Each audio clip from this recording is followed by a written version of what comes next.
Gas prices have been soaring in countries across Europe, and there have been accusations that Russia may be seeking to exploit the situation for its own advantage. Jake Sullivan, the U.S. National Security Advisor, recently expressed concern that Russia might be using energy as a political weapon. "I believe they should respond to the market demands for increased energy supplies to Europe," he said. But how far is Russia responsible for current shortages and rising prices? Russia supplies about 50% of the EU's natural gas imports.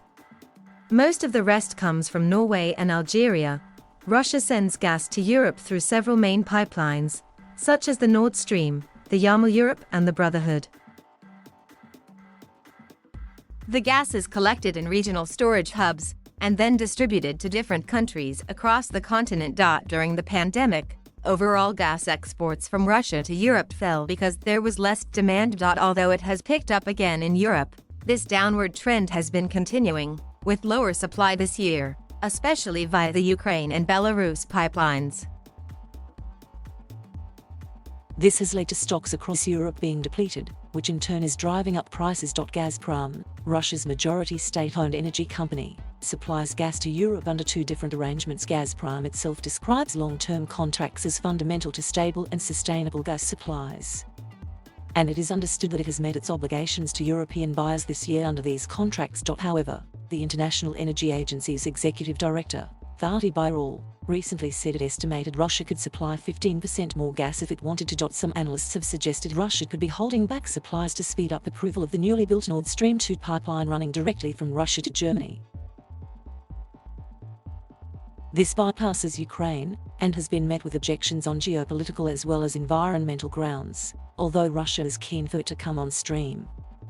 A significant section of the mainstream European media has attributed this to Gazprom intentionally withholding supplies in order to force the German regulator and European Commission to approve Nord Stream 2, says Jack Sharples, of the Oxford Institute for Energy Studies. But he adds that this analysis is questionable. German Chancellor Angela Merkel has said she was not aware of any instances where Russia had not met its contractual obligations. Russia can only deliver gas on the basis of contractual obligations and not just like that, she was quoted as saying. But it is worth noting that spot sales do not appear to be happening in any significant quantity, going by data from Gazprom's own electronic sales platform. Dr. Sharples says, this leads to the conclusion that Gazprom is supplying the volumes under its long-term contracts, but it is not providing additional volumes beyond those contracts. That view was also expressed by the EU's Energy Commissioner, Kadri Simpson. Our initial assessment suggests that Russia is fulfilling its long-term contracts while not providing any additional supply, she told MEPs on the 6th of October. And he added, we have never been in a position to exert pressure through our energy supplies.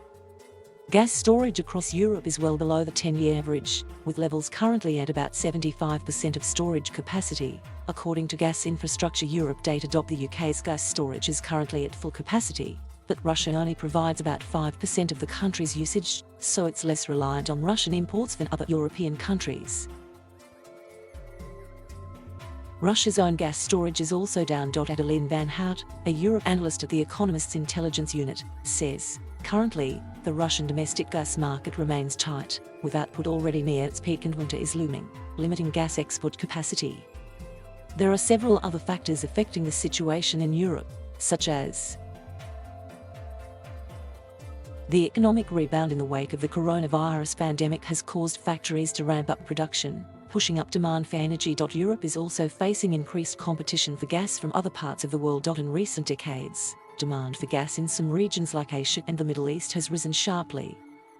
This has knock-on effects on the market for liquefied natural gas, which makes up about a quarter of Europe's imports. When demand for LNG is high, suppliers tend to be diverted to Asia to take advantage of rising prices. In addition, Russia has been expanding its gas exports to China, and in June inaugurated a gas processing plant in the far east of the country, which is predicted to become one of the biggest in the world. Additional reporting by Kumar Malhotra and Danielle Palumba. Read more from Reality Check. Send us your questions. Thank you for watching. Please subscribe.